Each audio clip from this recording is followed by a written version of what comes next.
Entonces, aquí tenemos en la documentación el paso a paso de cómo se debe realizar la instalación. Obviamente, bajo el sistema operativo Windows es muy sencillo de hacerlo. Pero para los que pues, no tenemos Windows, sino Linux, pues la cosa cambia un poco con respecto a los diferentes comandos. Lo primero que vamos a hacer es identificar nuestros primeros comandos del Netcore CLI, es decir, de la línea de comandos. Para esto vamos a hacer uso de nuestro amigo inseparable, el PowerShell, o en su defecto, ustedes que son expertos en sistemas operativos, utilizarán el que más les convenga. Los comandos no van a cambiar entre sistemas operativos, van a ser exactamente los mismos. Lo primero que vamos a ejecutar, o el primer comando, es el .NET --info. Este comando me va a permitir verificar qué tengo instalado en mi máquina con Netcore. Como ustedes podrán observar, en la máquina, en mi sistema operativo, tengo actualmente instalado el SDK 10.0.100. A ustedes les instaló la versión reciente. Luego tenemos algo muy importante, el .NET Runtime. Esto es muy importante que exista en nuestro sistema operativo y que esté debidamente instalado. ¿Qué pasa si no lo tenemos instalado? Cuando estemos trabajando bajo entorno API REST, no va a funcionar. Vamos a tener problemas. Quiere decir que tenemos que tener instalado estas herramientas. Todo con respecto a la versión 10. ¿Qué sucede si no tengo el runtime instalado? Pues tengo que venirme a la página de Microsoft y por acá me aparecen los runtime. Pero en su defecto, él debería, cuando nosotros instalemos el SDK, se debería instalar de forma automática. En caso de que no lo haga, pues tendremos que venir y descargar la versión ya sea para 64, 32, ARM, etcétera. Importante que tengamos presente esta observación, pero esto solamente va a suceder en caso de que no logremos instalarlo o no se instale al momento de la instalación principal. Lo mismo sucede con el SDK. En caso de que no tengamos la instalación, pues venimos por acá y la descargamos. Pero, importante, con solo tener este señor, ya automáticamente configuramos todo. Ahora bien, por acá nos vamos a encontrar con otro comando, que es el comando .NET --versión. Este comando me va a mostrar cuál es la versión por defecto que se encuentra seleccionada en el sistema operativo. En el caso mío, tengo la 8, la 9 y la 10. El sistema operativo por defecto toma la última versión, en este caso la 10.0.1. A ustedes les tomará la versión actual, creo que es la 10.0.2. ¿Ok? Entonces, diferencias no hay muchas, así es que no vamos a tener que preocuparnos por nada. Ahora bien, aquí tenemos cómo podemos instalarlo bajo el sistema operativo Linux. Pues trabajamos más orientado hacia comandos. Como sabemos, tenemos que abrir la terminal y simplemente haciendo uso del sudo apt remove.net asterisco. ¿Esto por qué? Linux es un poco más celoso con las diferentes versiones y colisiona si tenemos muchas versiones. Entonces, por defecto le voy a decir que remueva todo lo referente a .NET que está en el gestor de paquetes. Recordemos que el apt es ese sistema gestor de paquetes. Después de que ya hemos eliminado el SDK, tenemos que eliminar el runtime de ASP Netcore. Para eso usamos el comando pertinente. Cuando finalice la eliminación de todos estos elementos, lo que tenemos que hacer es ejecutar este comando. Pues esto lo que ayuda es a purgar aún más el sistema operativo de SDK. Es importante tenerlo en cuenta. Y por acá simplemente ejecutamos el comando sudo apt-get install -y.NET SDK 8.0. Acá pues tenemos que revisar qué versión tenemos disponible para Linux. Recordemos que el -y es para que instale por defecto todo y no nos esté preguntando si estamos de acuerdo o si queremos instalarlo. ¿Okay? Tenemos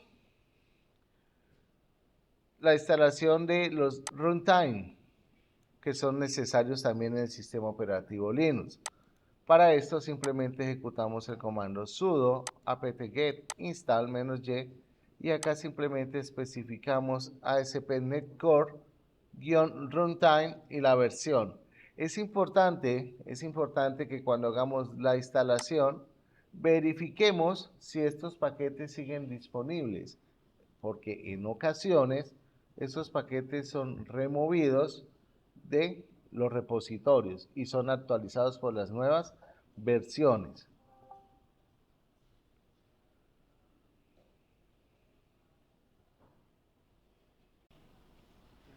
Volvemos a revisar acá lo siguiente. El proyecto, pues, bueno, aquí tiene algo que se llama e-commerce. Esto es una carpeta que sobra. Esta la pueden eliminar. Es una carpeta de un proyecto antiguo. No pasa nada. Lo importante que tenemos es las variables de entorno, donde las variables de entorno tenemos la contraseña, el password, una base de datos por defecto que se va a crear, el puerto sobre el cual estamos trabajando, 5432. Tenemos por aquí la información básica del PGAdmin. Tenemos correo electrónico de prueba, tenemos la clave por defecto y tenemos el puerto. Tenemos el compose, y ya lo vamos a revisar poco a poco. Tenemos el contenedor, donde tenemos el Dockerfile, y donde ese Dockerfile le estamos indicando que vamos a instalar la versión 10.0 del Netcore, donde vamos a tener algunas configuraciones adicionales. Acá básicamente le estamos diciendo que se ejecuten las instalaciones necesarias. Aquí estamos definiendo el área de trabajo por defecto. Tenemos el devcontainer.json. Este señor, pues para comodidad de ustedes, desarrolladores novatos en .NET, este archivito lo que hace es que automáticamente, cuando ejecutemos nuestro contenedor en Visual Studio Code, va a actualizar y descargar las extensiones que necesitamos para trabajar en .NET. ¿Ok? Automáticamente lo hace. Acá tenemos unas características de la implementación de la nueva forma de clonar repositorios en Git, que vamos a hacer esa pequeña actualización en el curso. Ya digamos el git clone, como lo conocemos la dirección normal, eso cambió. Y a futuro se va a eliminar el git clone. Entonces, ¿cómo ejecutamos esto? Requisito número 1, debemos tener instalado la extensión de contenedores. Entonces, si ustedes no la tienen instalada, acá tienen que buscar contenedores o dev containers, esa container tools, deben tener instalado Docker, dev container. Si no estoy mal, cuando instalamos container tools, él debería automáticamente instalar Docker. Requisito número 1, tener instalado Docker en sus máquinas. En este caso, en estas máquinas con sistema operativo Linux, ya debe estar montado Docker. En Visual Studio Code, teniendo instaladas ya las extensiones, vamos a ejecutar lo siguiente. Primero, Control Shift P para abrir la ventana de ejecución de comandos. Y van a abrir o van a buscar dentro de las líneas de comandos la que dice dev container, reconstruir y reabrir en container. Le damos clic. Entonces, en este momento yo tengo un error. ¿Cuál es el error que tengo? Que necesito tener abierto Docker Desktop. Entonces voy a proceder nuevamente y ya les vuelvo a repetir. Vengo para acá y voy a abrir Docker Desktop en mi máquina. Si ustedes no tienen Docker instalado y no tienen Docker Desktop, pues no van a poder hacer el ejercicio. Este ejercicio lo estamos haciendo para aquellas personas que no quieran instalar nativamente .NET en sus máquinas, pero obviamente tienen unas condiciones. ¿Y cuáles son? Que deben tener Docker instalado y si es Windows, tener Docker Desktop. ¿Listo? No. En este caso, tenemos, yo ya abrí Docker Desktop, vengo nuevamente a Visual Studio, Control Shift P y busco el comando dev containers rebuild.reopen in container. Este comando me va a permitir ejecutar el contenedor. Entonces simplemente le voy a dar clic a la opción. Voy a esperar un momento y él vuelve a cerrar Visual Studio y vuelve a abrirlo en una nueva ventana. Pero en este caso está abriendo el contenedor y los espacios de trabajo.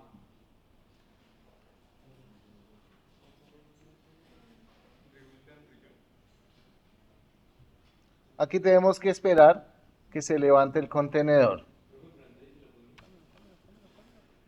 Como vemos, aquí ya tenemos, bueno, yo ya tengo iniciado el contenedor.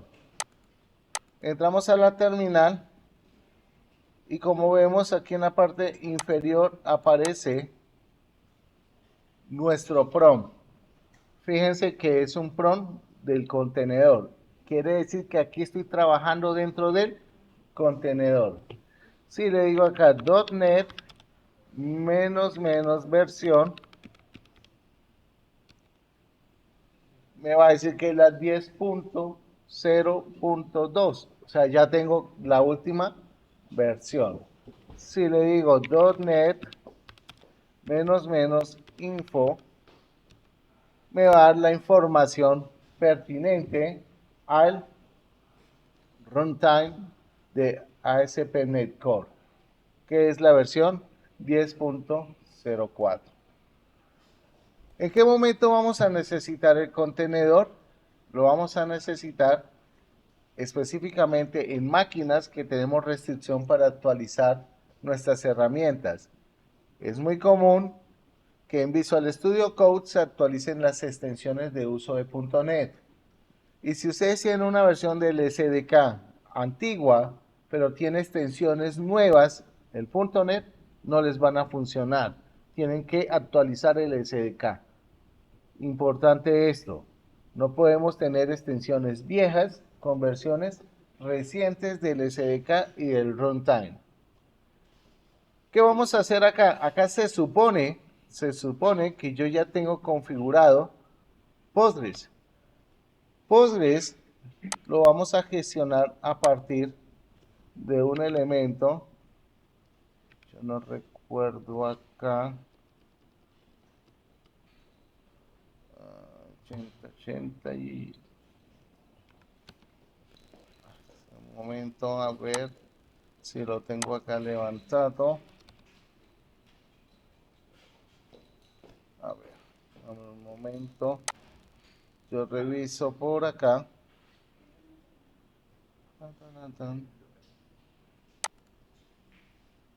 Tengo el contenedor Postgres. Supuestamente me dice que es el 5433. A ver. Espérame un momento. Un segundito. Chun, chun. 81. 8081 se supone que es el puerto. Si no levanta, estamos de malas. Y aquí tenemos nuestro administrador de Postgres. Quiere decir que para poder autenticarme, tengo que venirme por acá y usar este correo electrónico y esta contraseña. Voy a copiar esto. Vengo para el navegador web. Les recomiendo que trabajemos en inglés la interfaz. Me logueo y ya tenemos el pgadmin levantado. Y por aquí ya tengo la conexión. Importante lo siguiente. En propiedades, en la conexión, debemos utilizar el nombre del host. Aquí ya no podemos utilizar localhost porque estamos trabajando sobre un contenedor. Tenemos que utilizar la referencia del contenedor. ¿Y dónde la encontramos nosotros? Por acá, en el Docker YML, vamos a encontrarnos lo siguiente, que dentro de la configuración tenemos definido el servidor. El servidor es este señor. Es como si estuviéramos referenciando el localhost acá. ¿Ok? Y por acá tenemos la imagen. Quiere decir que estamos trabajando con la versión 16 de Postgres. Entonces, por favor, en los sistemas operativos que tenemos disponibles, vamos a ejecutar el contenedor y vamos a abrir pgadmin. Y vamos a introducir los datos y vamos a configurar el servidor para poder acceder a nuestro servidor de base de datos. En este caso, pgadmin. Entonces, por favor, hagamos ese ejercicio. Estando en el pgadmin, por defecto, a ustedes no les aparece ningún servidor. ¿Ok? Entonces, lo siguiente que vamos a hacer es a registrar o a crear un nuevo servidor. Entonces, acá le dan server y vamos a empezar a agregar la información. En este punto, ustedes van a agregar aquí el nombre que quieren darle a su servidor. Luego de ese nombre, pasamos a las conexiones y llenamos esta información. Según el contenedor, les voy a mostrar qué información deben tener ustedes. En el caso mío, coloqué BKS 2026. Ese es el nombre que le quise dar al servidor. En la conexión, como estamos trabajando con el contenedor y se supone que ustedes no han hecho cambios en los archivos de configuración del contenedor, el hostname Postgres-DB, el puerto 5432, que es el puerto por defecto que se trabaja en Postgres. Luego tenemos la base de datos. La base de datos por defecto es la que creamos nosotros en nuestras variables de entorno. Si ustedes se dan cuenta por acá, tenemos la base de datos bkdb y ese es el nombre que colocamos acá. Tenemos el nombre de usuario. El nombre de usuario corresponde al usuario que hemos definido nosotros por acá en la configuración de nuestro Docker, de contenedor. Y tenemos la contraseña, que es esta que tenemos acá. Si ustedes quieren cambiar estos datos, lo pueden hacer. Pero, ojo con lo siguiente, una advertencia. Si ustedes ya corrieron el Docker y crearon los contenedores y las imágenes con estos datos, no se pueden modificar. Para modificarlos, ¿qué tienen que hacer? Coger y borrar las imágenes, borrar los contenedores y volver a hacer todo el proceso, ¿ok? Porque esto solamente lo ejecuta una sola vez y lo va a configurar por defecto la primera vez que nosotros instalamos. Después se van a conservar estos mismos valores. Quiere decir que si quieren modificar estos datos, pues tendrán que tumbar el Docker, es decir, eliminar contenedor, imágenes y la data. Y con eso ya tenemos nuevamente todo en ceros y volver a montar todo. Eso quiere decir que se va a tener que descargar posiblemente en algunas ocasiones cuando utilizamos Docker, él conserva ya versiones previas y no va a tener que hacer la descarga completa. ¿Listo? Es importante tener en cuenta esto. Ya cuando finalizamos acá, le damos salvar, a ustedes se les debe visualizar la información de la base de datos. Les debe aparecer Postgres y les debe aparecer aquí BKDB como base de datos activa, donde no vamos a encontrar ninguna tabla. ¿Okay? Aquí tenemos los esquemas públicos, por aquí tenemos tablas y no tenemos nada porque la base de datos está totalmente vacía. Entonces, importante que tengamos esta información.